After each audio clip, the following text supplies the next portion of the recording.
అందరికీ శుభోదయం. నా పేరు గమన. నేను 1వ తరగతి చదువుతున్నాను. నేను ఇప్పుడు చెప్పబోయేది కా గుణింత.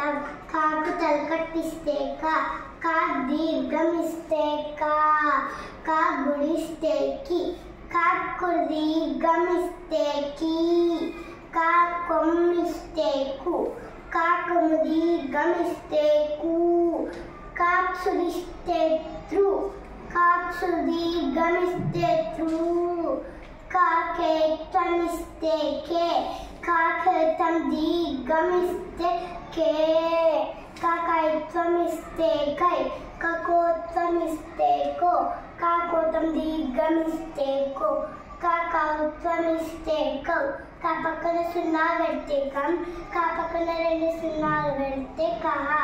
ధన్యవాదాలు.